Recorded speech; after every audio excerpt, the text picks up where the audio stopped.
All right, what up? Welcome to episode 95 of the Duole podcast. Stuart Anderson here with just a short introduction before we meet Dan Draper.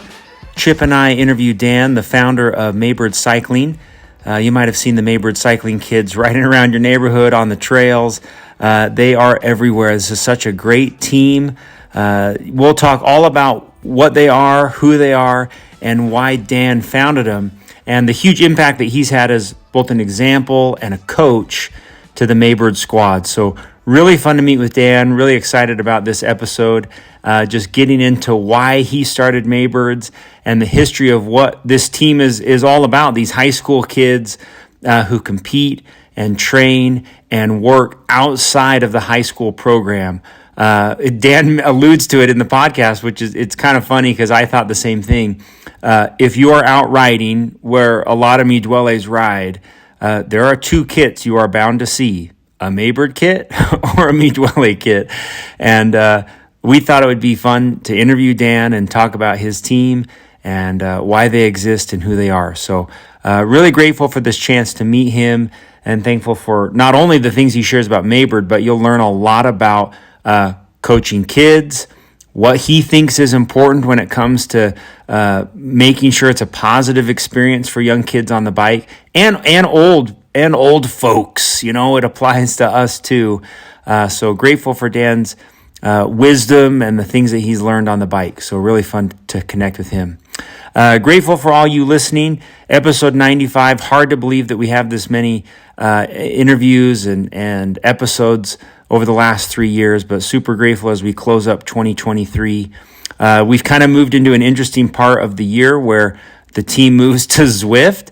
So I wanted to make just a short and brief announcement about that. If you're listening to this, the team has a club. So if you download the Zwift Companion app, you can find or search for the Me Duole Club and then be asked to be added to the team. We don't send out meetups or anything like that anymore.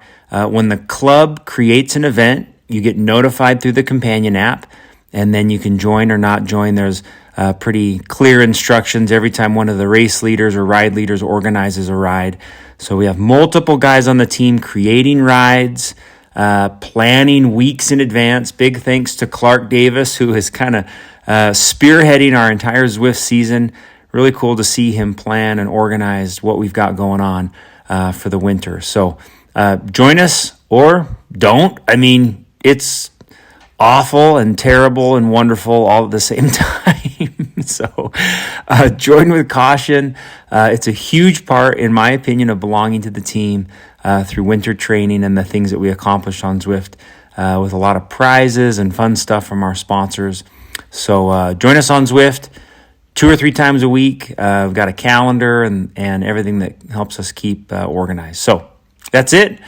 Grateful for each of you. Thankful for all the big orders for the 40th kit. Look for those coming soon. And hopefully you enjoy this episode. Dan. Thanks, Dan. Thanks, Chip. All right. Bye. All right. What's up? Welcome. Episode 95, Me Duole podcast. Hey, Chip. How are you? Hey, great. Great, everyone. Great to have you. Dan Draper from... Dan, I'm just going to call you Maybird's founder, CEO. All things Maybird. We're grateful to have you. I'm so grateful to be here. This is really cool opportunity for me. If you don't know Maybirds, we will get into what they are. But where me and Chip live, the kids and adults that wear the Maybird kit, they are like, Chip, correct me if I'm wrong, they're honored. It's like the coolest thing to see these kids out training and the coaches that are with them. It's a huge part of our community. And we thought, why not interview Dan and hear the history and why he puts so much into helping kids and coaches find cycling and love the sport that we're part of. So yeah, just to piggyback on that, Stu, it's like, for those hearing Maybird for the first time, it's like a club for kids, for high school kids. Like, we all know how much we love the Me Duole Club as adults, and it's our favorite thing to do morning and weekends. But for these kids to have the same thing through high school, it's putting them into NICA in a strong way. We'll go there. Yeah. Chip, before we get started, Yep. Any announcements? Any Yes. Yeah. I would What? say there's some big things going on. The kit order that just closed. My And goodness. Dan, you need to know that this is our 40-year anniversary since 1984, the Duole team. And so this kit order in bright neon to honor our Our founders. early 80s founders. Yeah. Stu shared a stat that it is our largest kit order in history. So of Yeah. Duole. So that's a lot of It's a lot of spandex. fluorescent index. It's a lot of neon. So yeah, Volet has started to make the kits, and they'll be available maybe 5 or 6 weeks, and we'll find a time to get everybody together to ship them out. Team camp, I want to make sure that everybody knows about in April of next year, April 2024, just to make sure you get it on your calendar. The 10th is the Wednesday, so you could come down that day because we'll be riding the 11th, 12th, and 13th. So April down in St. George for team camp. So hopefully everybody can join us. Cool. Anything else, Chip? I'd say Zwift has kicked off Ugh. with a fury. Today was Sprint Fest, Zwift, and man, it's so fun because it is led by different individuals on the team each week, and it's almost like riding outside. Dan's a Zwifter. We should have Dan join. That would be awesome. Yeah, I love Zwift. I've kind of gets me through the winter. Mm-hmm. Yeah, we've got a calendar, if you didn't know about it, that is managed every week by a different team member who plans and organizes rides and events. So yeah, if you're not on it, join the club on Zwift, and you'll get a notification every time we plan an event. So. You know, it's funny because I Zwift a lot, and Scott Miles invited me to my first group ride ever. Yeah. And I had no idea what I was missing. It's just like, Dan. It makes it totally different to do group rides on Zwift. You know, I've just been like doing it on my own, and it was just so much fun to do it as a group. So I think I was there last year when Scotty set that up. There were like 5 or 6 of us in that little Maybird. Oh man, that just was a teeny little group, but it was just I was just like, where has this been all my life? So good. I asked Dan's son Joe to send a few things to help us introduce him, and I think Chip will have some more intimate questions for him. But if in 2017, Maybirds was founded, and it's kind of East Bench foothills, although there's kids from all over the state that participate, I think. And Joe said of Dan that he founded it in 2017 with his sons to provide an accessible youth development experience. Since then, he's coached hundreds of young riders toward the ultimate goal of lifetime cycling participation. And over the last couple of weeks, I've gone back and listened to a lot of the Maybird early podcasts to kind of get Dan's story. But I think after Chip introduces Dan, that's where I kind of want to start, because Dan's story of how he got into cycling is really cool, really inspiring. Chip, anything else? Yeah, let's add to that a little bit on the history. Maybird, as Stu mentioned, founded in 2017. There, according to Dan, there has never been a better time to start cycling, as high school mountain biking programs bring thousands of young people to the sport. We see an opportunity to take the next step, to elevate cycling from a hobby to a lifestyle. Maybird is more than a team, a riding group, or a tag on an Instagram post. Maybird is a community of passionate, healthy, and responsible humans. We see cycling as a conduit to better physical and mental health, community cohesion, and lifelong fulfillment, because at the end of the day, the real magic of cycling has nothing to do with bikes, races, trails, or roads. It's all about making people's lives better. Whoa. That's so strong. And so I would start out by sharing. So I have my daughter, who is now 20 years old, Mia, she raced and rode with Maybird for 3 years, all while racing for Olympus High School as well. The thing about being with Dan and the Maybird team is the amount of time put into the specifics of training and learning and development and the one-on-one coaching that would take place. And, it was during a tough time that was right around the COVID period, trying to figure out riding and when we can get together. This became the place where my daughter was able to go and feel part of a community, part of a team, learn how to race really well, which, as this mentions, really escalated her into doing well in high school. So, Dan, we want to turn it over to you for your thoughts on this introduction. Well, I'm still kind of shocked that Mia's 20. I'm having a hard time wrapping my head around that. It's amazing. Some of these kids, I knew them from when they were little teeny tiny junior divos, and now they're becoming adults, and it's just kind of crazy how fast time has flown. But it's the whole program has been super rewarding for me. I just love how it kind of like in a lot of other sports, like schools are kind of rivals. And I remember when I was in high school, like the football teams would, after a football game, they'd meet at some park and they'd like fight each other after.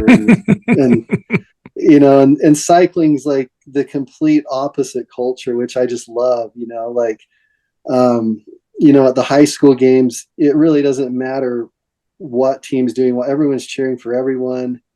Through Maybird, like so many high schools have kind of become friends with each other. I know like Olympus and Skyline are almost kind of like one team really because of Maybird, because it really just kind of like just softens some of the boundaries between the different schools, and you get to meet kids of similar abilities from different parts of the valley, and so I think that's been a neat thing, a neat part of it. Yeah. Dan, what you wrote up here on the website is very like it's filled with a lot of passion. I love this. And you don't come across this often when in our world. Could you talk a little bit about how you developed this philosophy, like where this cultural idea to train kids that it's not about bikes, races, trails, or roads, it's about making people's lives better? Like, why do you do this? Where did this come from? Well, I think if there's one thing I've kind of learned the longer I've done this is, like at first I was just excited to see like results, and just see how fast kids could get and so forth, but the longer I've done this, and I still like to see how far kids can go, but the longer I've done it, I've realized that this really needs to be done in a healthy and positive way. So that it can be something that they can do throughout their lives and become better people because of it.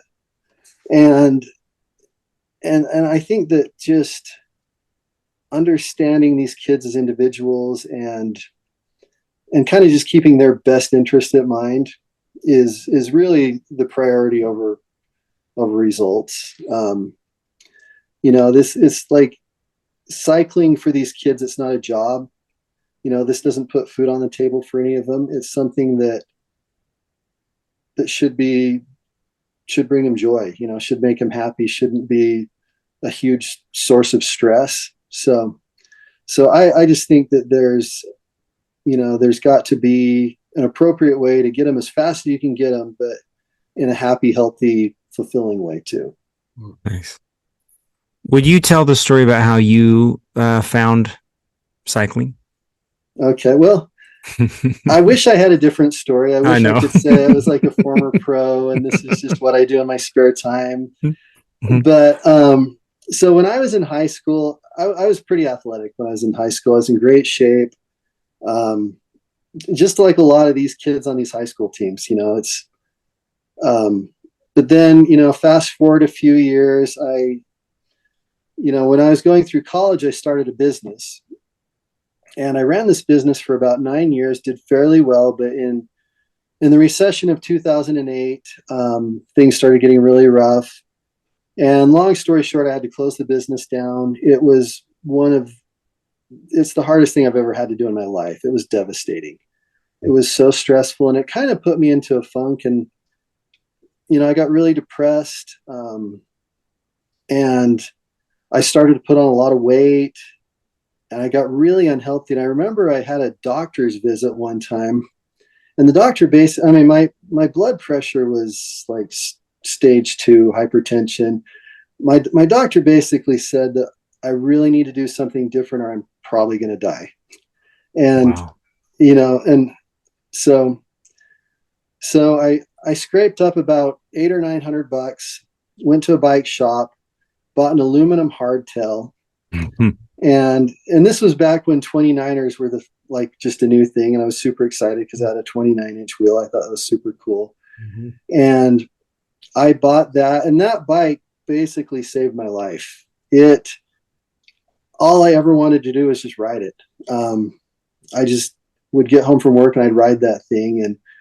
And I rode that bike into the ground. I rode it till the frame cracked, and that bike, it's kind of got like a shrine in my garage. Just the frame is hanging up in the garage.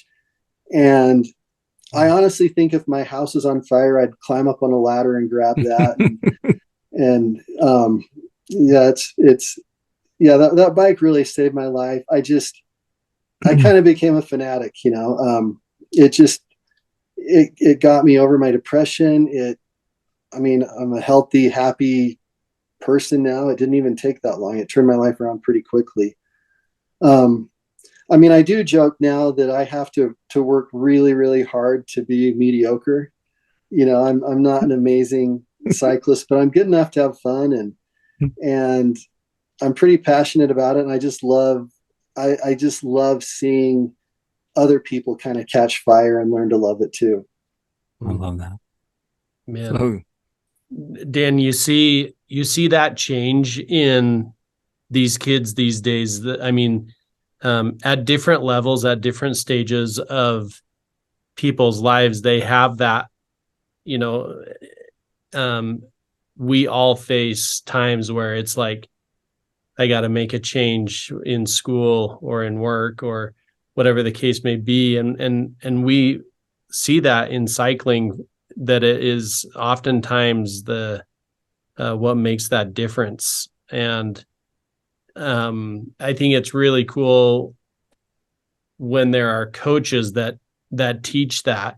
We'll get into it a little bit further on the way that Dan shares details with the kids that are on his email chain on what cycling means and how it is applicable to life. And so I feel like from some of Stu's earlier questions that Dan helps. You've lived that, Dan, but you're helping the kids also learn by experience what you have also. And that's so meaningful.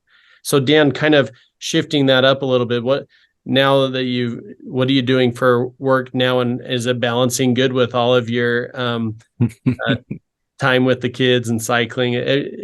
Good work-life balance? Yeah, absolutely. I work for SunPro Building Materials. I'm lucky to work for them. They're a really, really good company. Good people at the head of that corporation. Lucky to be there. And and it works out well, I'm able to, that was one thing about being a small business owner, is I never could have run Maybird and be a small business owner at the same time. But I've always kind of thought that I'm kind of more of an entrepreneur at heart, and I never really saw myself working for somebody else. But I think Maybird kind of scratches that itch a little bit, that it's something that I can run. And the good thing is like Maybird isn't supposed to really make money, and I'm good at running businesses that don't make money. So I like that. That's funny. Yeah, me and Chip are extremely wealthy from running Me Duole. Yeah, really, really profitable. Yeah. Dan, can you take us through the process of when you decided to start this? Like, you looked at your sons and you were like, "Let's do it," or did it organically just start? Or can you talk about how the history? Yeah, that's kind of an interesting story. And so you guys probably know my oldest son, Joe. When I started getting into cycling, I really just kind of, that's just all I wanted to do with my kids. I got them bikes, just tried to go riding with them as much as we could. I had to bribe them a lot to go with me. Wasn't a whole lot of fun for them. And this is back when like nobody had really heard of NICA. Like NICA was just kind of a new thing. And I remember I went to like some outdoor expo, and there was like this booth there, and some girl was talking about high school mountain biking, and I had never even heard of it. And I just thought that was like the coolest thing I'd ever heard of. And so somehow I convinced my kids to join. And Joe just really, really got into it. At first he was a little reluctant. He got into it in his senior year. He just decided he was going to go all out. He was just going to do everything. He just thought he was just wanted to be the best ever. And so basically we just kind of trained via common sense, where, you just ride as much as you can, as hard as you can every single time you ride. And I think we just comically kind of did every single thing wrong that it's like training is really kind of counterintuitive sometimes, and I mean, we're talking like intervals 5 times a week, and in between that you do like hard rides between those intervals, and then race every weekend. And and long story short, he ended up overtraining that year severely. And I was at his state champ NICA race as a senior. He was in varsity, and I mean he did okay. He struggled through. He made it. But there's a kid there racing, Connor Patton, that was just about a mile ahead of the rest of the varsity field. And I remember Connor Patton rode past me, and I told him, I'm like, "Hey, good job, man." And he kind of smiled and nodded at me. And that was like a turning point for me, because I'm like, okay, this kid knows something. He looks like a normal kid. I'm like, I don't know what his secret is, but I am not going to rest till I find out what this kid knows that I don't know. Nice. And so starting then, I just kind of pretty much dedicated my life to just learning everything I could about like physiology, about our bodies, about like training and what makes us faster. I was just soaking in any little bit of information I could. And the more I learned, the more I wanted to learn. I just became super passionate about it, and so, but how, that's kind of how I got into my interest in training and so forth. But how Maybird actually started is, there's a team, I don't know if anyone remembers Summit, that the Turners ran for several years.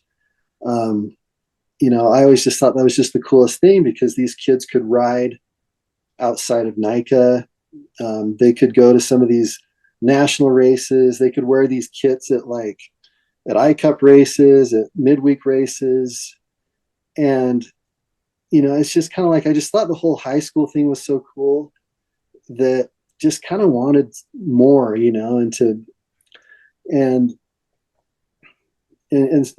so Joe and I kind of talked about it. He had a couple of his friends, and basically the first year it was just me and a bunch of Joe's friends was basically Maybird, and it's actually pretty pretty impressive crew back then, because all these kids were super fast, and you know, so that was kind of like our first year. And I think each year I kind of, like every year I'm kind of surprised kids keep joining, but it does get a little bit bigger every year, and it it's changed and evolved. But I've always wanted it to kind of feel like, I don't ever want it to feel like an enormous team, so one thing we do is we split up into a whole bunch of smaller groups that hopefully feel more like an individual team. So I think Maybird's almost more kind of like a league, and the different groups that we split into based on ability hopefully kind of feel more like an individual team, and you still kind of have that small group feel that we had when we started. So yeah.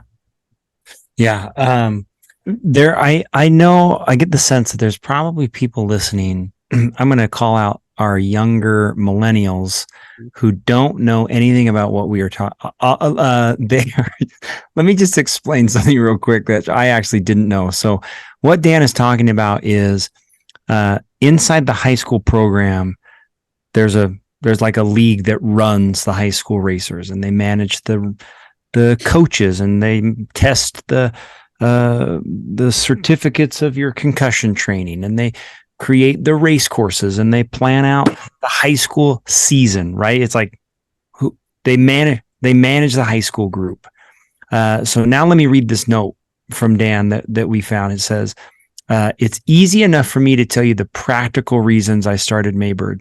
I wanted there to be more group ride options for NICA age riders. That's what I'm talking about, the high school kids. More post-high school options for graduated riders, and better training and education opportunities for developing cyclists. But it's harder to fully capture the real reasons that I started the team. If I had to sum it up, I'd say this: I love cycling. It's changed my life for the better, and I want that for more people. How cool is that? That's the best, Dan. Dan, me and Chip feel the same way. We're like brothers here. But what happens is these Maybird kids, as Dan was talking about, they cross that boundary of Skyline and Olympus. And it becomes more than just these high school kids riding together. And that is why I wanted Dan to come on to hear his story and to talk about why this is such a special thing for so many kids. Thomas Zanger, who's like part of our team with Joel. If you don't know Thomas, like he pridefully we'll show up for team rides, dude, and he wears his Maybird kit. He's like, no, I'm on Maybird. And it's like, this is awesome that he still feels that close to the group that he was with in high school. And it's just really fun to see the culture that you've created, Dan. And obviously it comes from the top. So it's cool to see that. Very good. I appreciate that. Yeah. One thing I might just throw out here, that's kind of a difference between like Maybird and the high school clubs, is that I'm quite proud of, is like with the high school groups, a lot of times like you get these circumstances where the best and most experienced coaches will ride with the fastest riders.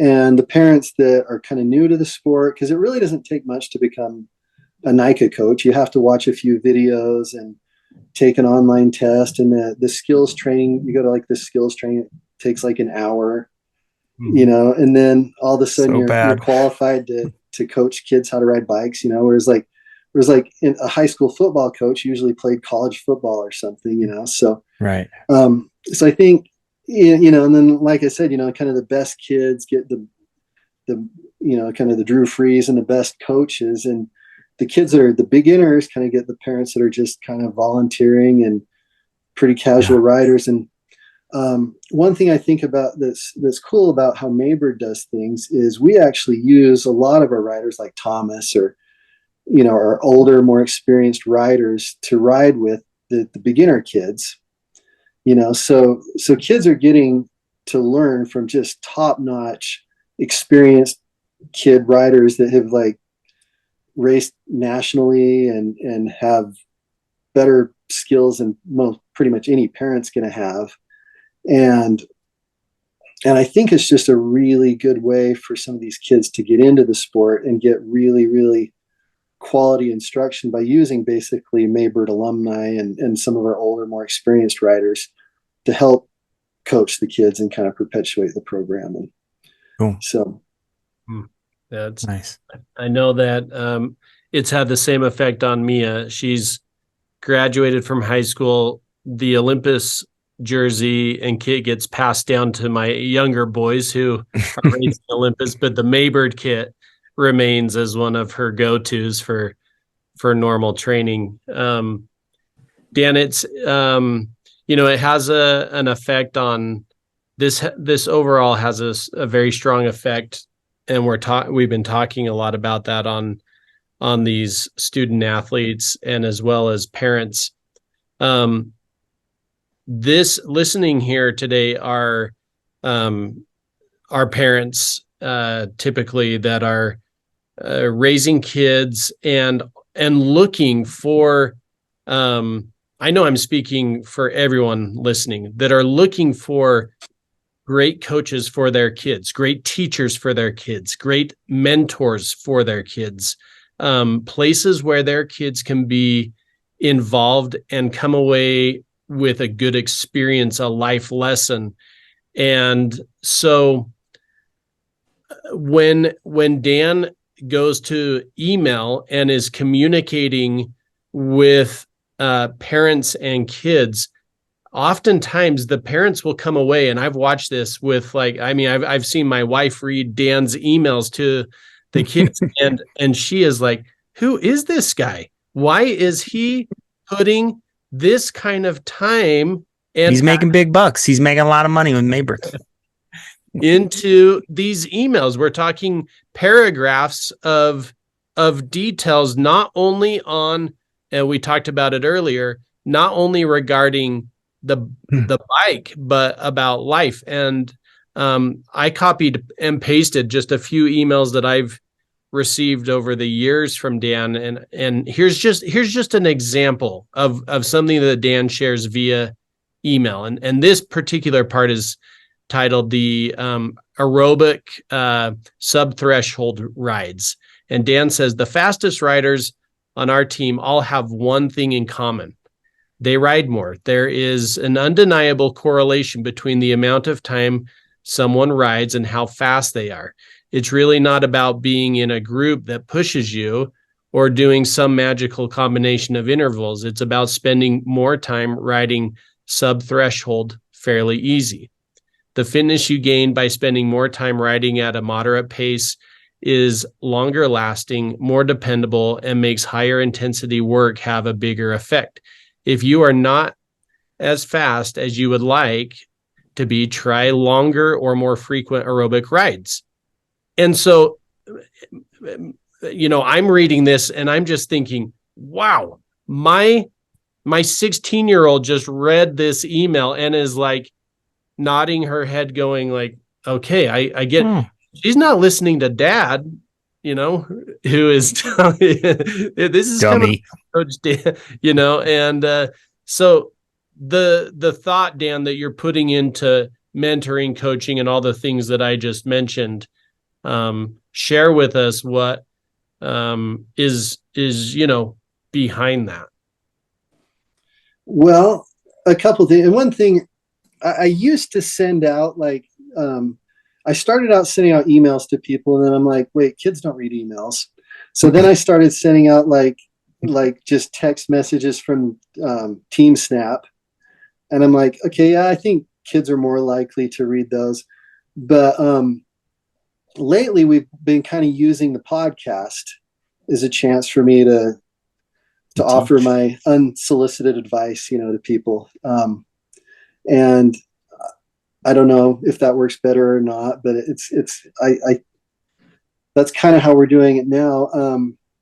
But I don't know, I just love learning about this stuff. But almost as much as I love learning about it, I love teaching about it. I just get so I'll kind of learn something or think about something, and I'm just excited to share it. And, it may or may not be useful to people, but it's fun to share with people. And,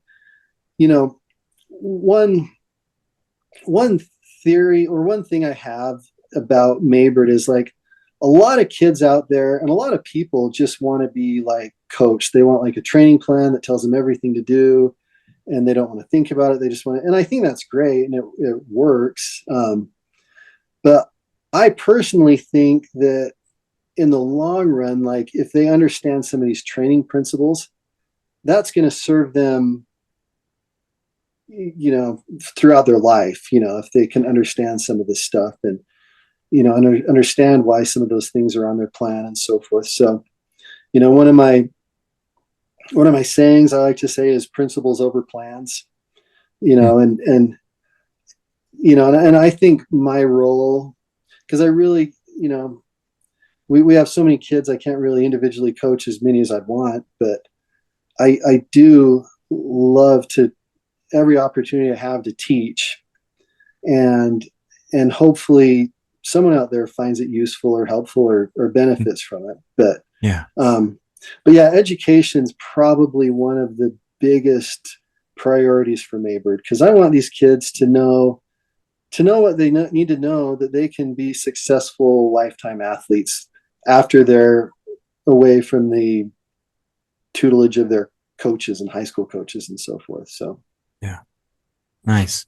Dan, one thing that I think would be interesting, and this question can have multiple different takeaways, so I might do some follow-ups, but having done this for a while now, what have you learned that makes a great team? Like, what have you learned that's like, this is detrimental to our team, or this is what we have to do to create a great team? Because, I mean, Chip and I are interested in that, and the people that are listening, and you've been involved in a lot of different kids that cycle through year after year.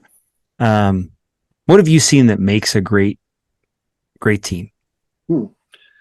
That's a really good question. I haven't really given that a lot of thought, but obviously culture is extremely important. The culture of Maybird is so important to me. I really want, like, if someone is riding on a trail or riding on the road and sees someone in a Maybird jersey, I hope that person can assume that Maybird rider is going to be one of the most friendly, polite people they're ever going to meet. The fastest kid in the state could want to join Maybird, and if they're a jerk, I wouldn't want him to. It's like I joke with people all the time. I'm like, I'd rather you be nice than be fast. And I think that culture is just super important, and making sure it's a culture that you're proud of, and getting people involved that kind of share that same vision and can align with that culture. I think that's super important. I think the other thing is just kind of like the reason that you do it is important. And,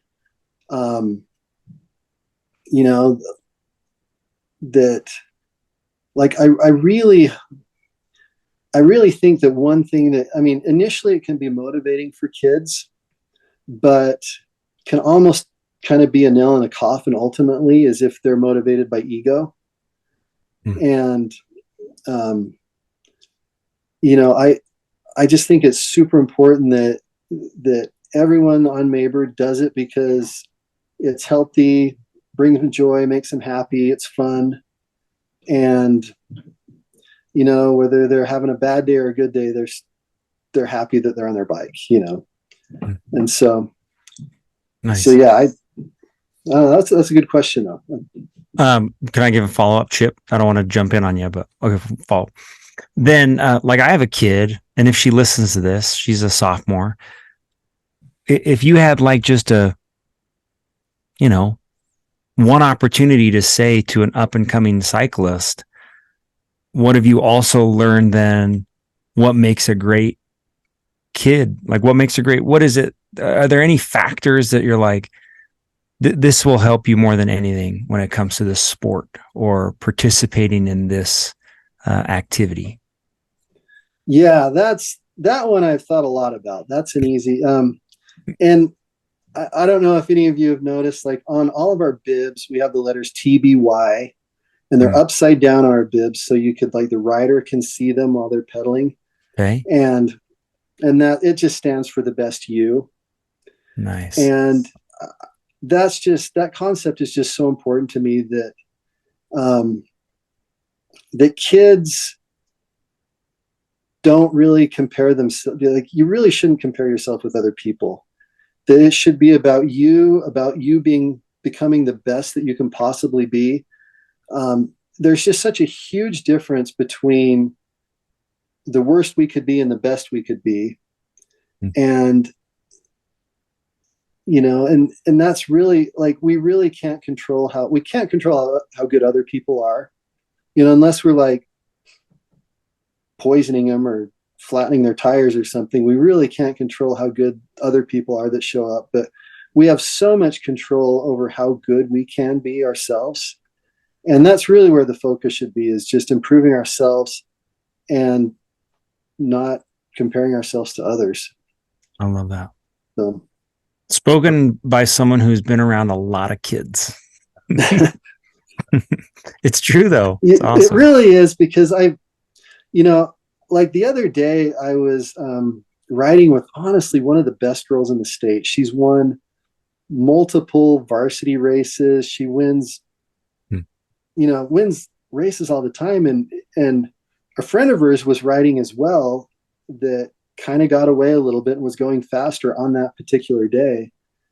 And she started getting really discouraged, and she's like, why is so-and-so so fast? And I'm like, what are you talking about? Why are you so fast? You're faster than, like, pretty much 99.9% of the girls I know. Yet you're discouraged today because one particular girl is having a better day than you. Yeah. So yeah, I just really want the motivation to turn inward. And, if you're having a good day or a bad day, it doesn't really matter. You're just always trying to be the best that you can be and giving it all you got. And I think that's super important. Nice. Yeah. Likewise. Great answer. Following up on the TBY, I think it is kind of the pinnacle of what Dan's shared today, and Maybird in general. I wanted to share this one other email specific to TBY, that after the racing took place, then Dan reaches back out to the kids and the parents, and he shares this. Here's just a email that we read. Dan says, "I am having a hard time thinking of a tougher sport than the one we have chosen to do. Watching so many amazing young athletes give everything they had this weekend was humbling and inspiring. It is such an honor to work with such amazing people. Regardless of what happened this weekend, you should be proud of where you are and the progress you have made. It's about the process of becoming better and not just one race. Hashtag TBY." So again, just these are life lessons that these kids are learning, but side by side, a good mentoring group. And then it's also training the parents on how to have these follow-up conversations with their kids that either came home upset from, we've all experienced that from games and races, etc., or they came home winning, both sides of the coin. And Dan is sharing this wisdom with these kids, and we just love it, and so do the kids. Yeah. Nice.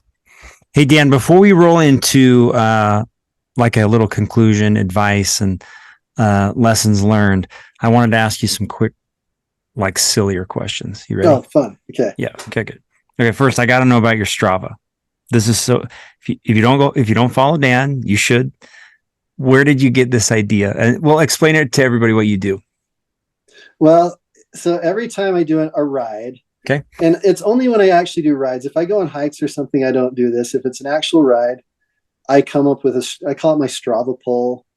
Okay. And I ask a question after every ride. And and it's just super, like, I just love asking people questions. Like if I go on a drive with somebody, like I just love to like ask them questions and get answers. And they're usually kind of silly, random, pointless questions. It's just something I think is super fun. And it's a great way to get people to comment on your rides.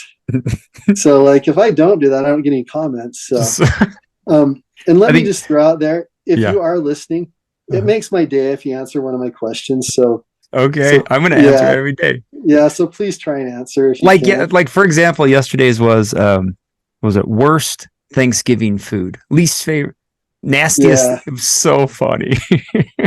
Well, and the challenge is I'll push stop on my computer, and then I'm like, oh crap, I've got to hurry and think of a question. And I try my best not to duplicate, but because if I do, people call me out on it. I'm like, what? Yeah, I did that like 2 years ago. Cut me some slack, But I thought maybe you had like a random question generator, because they're good. They're good questions. I make them up myself. I do have a note in my notes on my phone. When I think of a good question, I'll put them there. But nice. I haven't thought of good questions for a while. I've heard people. Good. But yeah, that's super fun for me. So okay, good. Favorite place to ride and why? Where would you pick? Oh my goodness. So I always joke that I have a really low fun threshold. Like I can have fun pretty much anywhere. And seriously, as long as my legs are turning in a circle, I'm happy. Nice. So I really am just happy riding just about anywhere. But probably my favorite, I really love the Dog Deso Loop. Nice. I think that just like trails and scenery just don't get any better than that. I'm happy pretty much anywhere in Park City, but also I love the desert. I love riding in St. George. So basically I love riding like, I like doing Zwift. I mean, I'm pretty easy to please. I just have to be on my bike. It really doesn't matter too much where. Nice. Favorite race course, favorite high school race course. Which one is the best? Ooh, is a spectator or racer? Man, maybe both. I'd say as a spectator, Snow Basin. I just think I love being up there. I just kind of like the vibe and the feel up there. Yeah. Favorite course, I really like Manti. It was just super fun to ride. Fun. Cool. What bike do you ride now? I ride a Scalpel. Okay. Man, very good. And then perfect day for you. You already kind of answered this. It doesn't really matter, but okay, go ahead.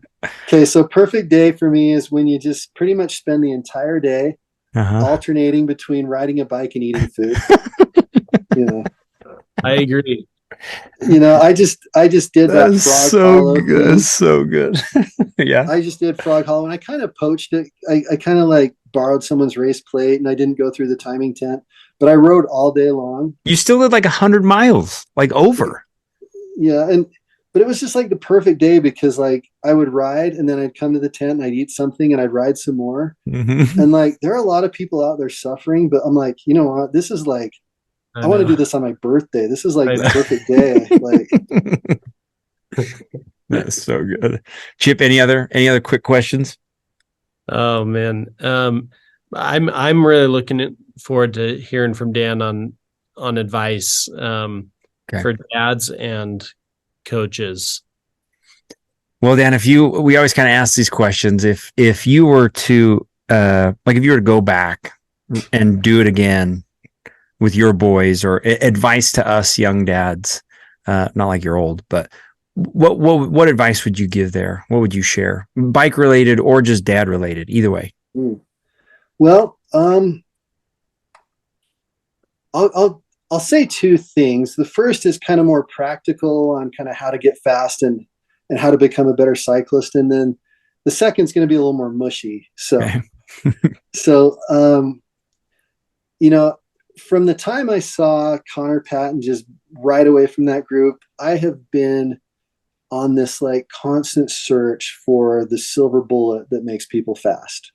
I'm like, okay, the pros just got to know some secret. And I've just been determined to find out what that is. And turns out there's really not one.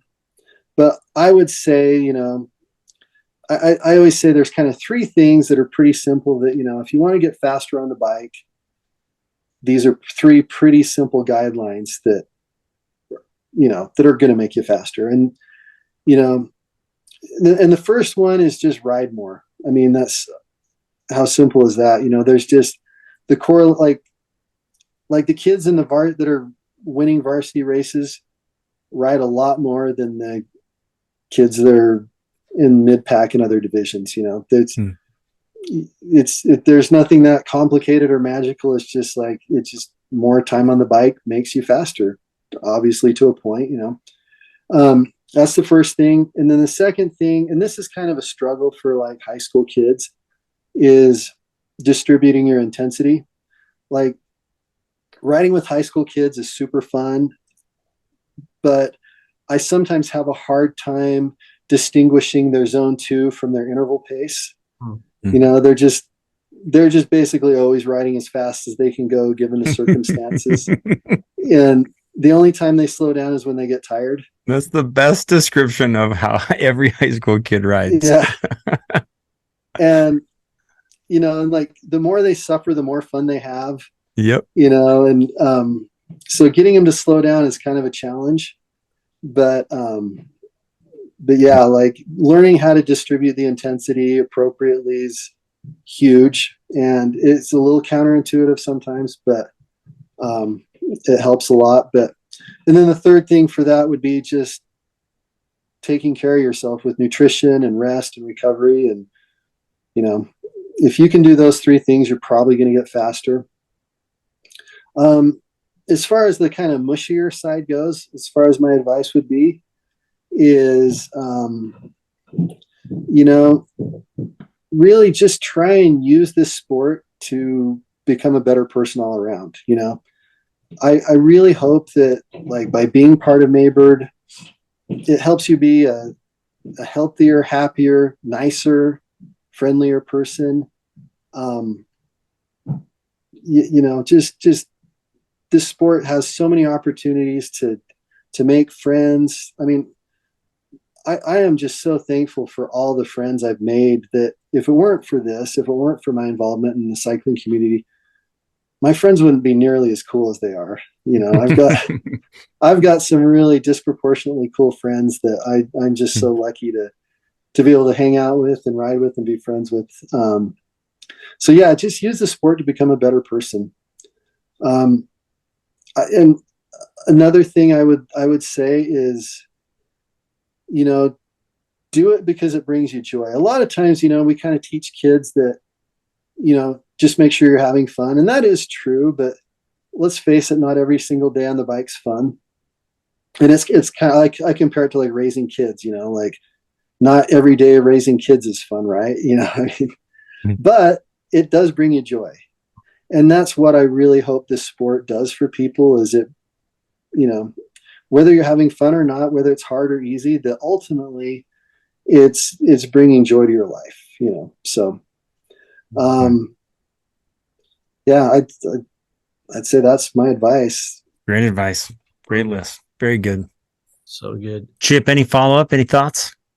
Yeah. Dan, as we kind of start to wrap up, what's next for Maybird? You mentioned, it's not something that you're trying to grow massively. Like, you know, there's this feeling of perfect size always when you're a part of the Maybird group, based on the attention you're receiving from those that are helping and being mentored by you. And as you mentioned, those that are alumni Maybirds. What's next for Maybird? You know, I honestly don't think it's going to get a lot huger, just because there's teams like this. There's always teams like this starting up in kind of different geographic areas and so forth, you know. So I don't really anticipate it growing a ton. I don't know. I could be wrong, you know, but I do, you know, I just always hope that we keep making it better, and we keep, you know, I think that the future of it's really going to be in, you know, a lot of our athletes have gone on missions and come back, and a lot of them are, you know, I'm just so excited to be able to use some of the Maybird alumni, you know, to continue to make it a quality program for these kids. And then it's kind of a win-win, because, you know, as you're going through college and through your 20s, that's a really, really tough time in life. And prioritizing exercise is one of the easy, like exercise and sleep are probably the easiest things to kind of leave by the wayside. Mm-hmm. But, you know, if you're signed up to be a coach and to help kids on a certain night, you know, it forces you to get out and get some exercise and get a workout. So I think it's really kind of a win-win too, you know, but so. Very cool. Dan, anything we missed? Anything you want to conclude with? No, I think you guys did an awesome job. You know, I was just going to say, whenever I go out and ride, mm-hmm. You know, I see two kits out there a lot. They're either Maybird kits or me Duole kits, you know, so I see you guys around all the time, and it's, but I would have to say, you know, probably kind of along those lines, if, you know, probably the most rewarding thing for me is when I'm out riding just on my own, I'll see these kids in Maybird kits and they're just out riding on their own, you know, and they're not like with their high school team. They're not, sometimes we're with friends. They're not with like an organized group. They just decided, rather than to like stay home and play on their phone or stay home and sleep or whatever, they decided to get out on their bike and ride their bike, you know. And I just think, you know, and there's these kids I just see all the time out there, and incidentally, all those kids that I see out frequently are doing really, really well. So I just love it. Nice. Fun. All righty, Dan, appreciate you. Is Joe going to be sad he wasn't invited on the podcast with you, or are we going to have to bring him on as a guest one day? Well, I will say Joe's way more interesting than I am. He's definitely more interesting than I am. So okay, maybe we'll reach out. I'm kind of the boring, non-funny one of us too. I disagree. So. All righty, fellas. Thanks so much. Grateful for both you. Chip, any parting words? No, thanks so much, Dan. We'll see you out there for sure. Cool. Well, thanks for this opportunity. Appreciate it. Thanks, guys. Thanks, Dan.